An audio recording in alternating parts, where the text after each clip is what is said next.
Hi viewers, ఈరోజు మనము neuron గురించి తెలుసుకుందాం. This is the structure of a multipolar neuron. న్యూరాన్లో 3 టైప్స్ ఆఫ్ న్యూరాన్స్ చూస్తాం మనము: unipolar, bipolar and multipolar.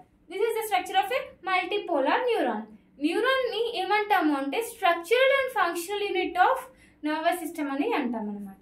న్యూరాన్లో parts చూద్దాం ఫస్ట్. దీన్ని సెల్ బాడీ అంటాం. Cell body. These are dendrites. ఈ హెయిర్ లైక్ స్ట్రక్చర్స్ ఏమంటున్నాం? dendrites. And this is called axon. మధ్యలో ఉండేది axon.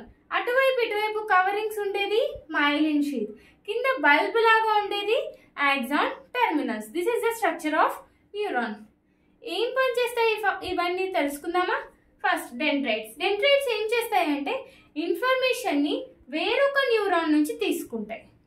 They carry information from another neuron నుంచి ఇన్ఫర్మేషన్ తీసుకొని ఇక్కడ సెల్ బాడీ నుంచి ఆక్సాన్ నుంచి కిందికి ఆక్సాన్ టెర్మినల్ ద్వారా మరి నెక్స్ట్ న్యూరాన్కి కానీ మజిల్కి కానీ సెండ్ చేస్తుంది.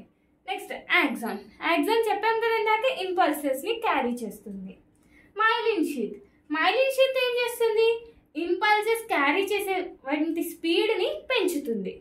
అంటే ఎలా అంటే మైలిన్ షీత్లో ఒక మైలిన్ షీత్ ఇక్కడ మైలిన్ షీత్కి మధ్య కొంచెం గ్యాప్ ఉందా? ఆ గ్యాప్ని ఏమంటామంటే నోడ్స్ ఆఫ్ రణ్వీర్ అంటాం. ఏమంటాము? Nodes of Ranveer. ఇంపల్స్ అనేది ఒక నోడ్ ఆఫ్ రణ్వీర్ నుంచి ఇంకొక నోడ్ ఆఫ్ రణ్వీర్కి, మరి ఆ నోడ్ ఆఫ్ రణ్వీర్ నుంచి ఇంకొక నోడ్ ఆఫ్ రణ్వీర్కి అంటే జంప్ చేస్తూ వెళ్తుంది. ఆ జంప్ చేస్తూ వెళ్ళడం వల్ల ఏమవుతుందంటే ఇంపల్స్ క్యారీ అవ్వాల్సిన దానికంటే చాలా ఫాస్ట్గా క్యారీ అవుతుంది. దాన్ని ఏమంటున్నాం మనము? సాలిటేటరీ కండక్షన్ అంటాము. ఏమంటాము? Saltatory conduction. This is the function of myelin sheath. Next nucleus. తెలుసు కదా మనకి అందరికీ. ఏం పని చేస్తుంది న్యూక్లియస్? డిఎన్ఏ మెటీరియల్ని క్యారీ చేస్తుంది. Next what are this? Nissl granules అన్నాం కదా. సెల్ రైబోజోమ్స్ గుర్తున్నాయా? రైబోజోమ్స్ ఏం పని చేస్తాయి? సింథసిస్ ఆఫ్ ప్రోటీన్స్ని సింథసిస్ చేస్తాయి. అంతేనా? In the same way nerve సెల్లో నిజల్ గ్రాన్యూల్స్ ఏం చేస్తాయంటే రైబోజోమ్స్ని సింథసిస్ చేస్తాయి. ఇది బ్రీఫ్లీ అబౌట్ న్యూరాన్. ఇప్పుడు మనము 2 టర్మ్స్ గురించి మాట్లాడదాం. బ్రెయిన్లో కానీ స్పైనల్ కార్డ్లో కానీ మనం కామన్గా వినే టర్మ్స్ ఏంటి? Grey matter, white matter.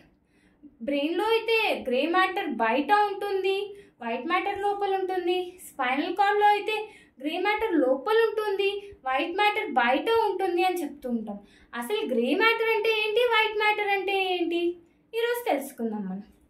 ఇక్కడ సెల్ బాడీ అని చెప్పాం కదా. సెల్ బాడీలో ఏముంటుంది? న్యూక్లియస్ ఉంటుంది. కలెక్షన్ ఆఫ్ సెల్ బాడీస్ అంటే సెల్ బాడీస్ అన్నీ ఒక గుంపుగా ఉంటే అది చూడడానికి ఎలా ఉంటుంది? గ్రే కలర్ అపియరెన్స్ ఉంటుంది. అందుకే దాన్ని ఏమన్నాము? గ్రే మ్యాటర్ అన్నాము. ఇంకొకసారి చెప్తున్నాను, క్లియర్గా వినండి. సెల్ బాడీస్ అన్ని ఒక చోట గుంపుగా ఉన్నప్పుడు అవి చూడడానికి గ్రే కలర్లో ఉంటాయి. అలా గ్రే కలర్లో ఉండే దాన్ని గ్రే మ్యాటర్ అంటున్నాము. ఆక్సాన్స్ అన్ని ఒక చోట ఉంటే అవి వైట్గా కనిపిస్తాయి. వాటిని వైట్ మ్యాటర్ అంటున్నాం. అంటే white matter is nothing but collection of axons. Axons అన్ని ఒక గుంపుగా ఉంటే వైట్ మ్యాటర్ అంటున్నాం. సెల్ బాడీస్ అన్ని ఒక గుంపుగా ఉంటే గ్రే మ్యాటర్ అంటున్నాం. అసలు ఆక్సాన్ ఎందుకు వైట్గా ఉంది? ఆక్సాన్ ఏం వైట్గా ఉండదండి. ఆక్సాన్ మీద మైలిన్ షీత్ అనే లేయర్ ఉంటుంది కాబట్టి ఆ లేయర్ ఉండడం వల్ల దానికి వైట్ కలర్ అపియరెన్స్ ఉంటుంది. అది మాత్రమే. అర్థమైందా? గ్రే మ్యాటర్ అంటే ఏంటి, వైట్ మ్యాటర్ అంటే ఏంటి? బ్రెయిన్లో అయితే గ్రే మ్యాటర్ బయట ఉంటుంది, వైట్ మ్యాటర్ లోపల ఉంటుంది. అదే స్పైనల్ కార్డ్లో అయితే గ్రే మ్యాటర్ లోపల ఉంటుంది, వైట్ మ్యాటర్ బయట ఉంటుంది. ఇవి రెండు ఆపోజిట్లో ఉంటాయి. ఇది ఈరోజుకి క్లాస్. Thank you.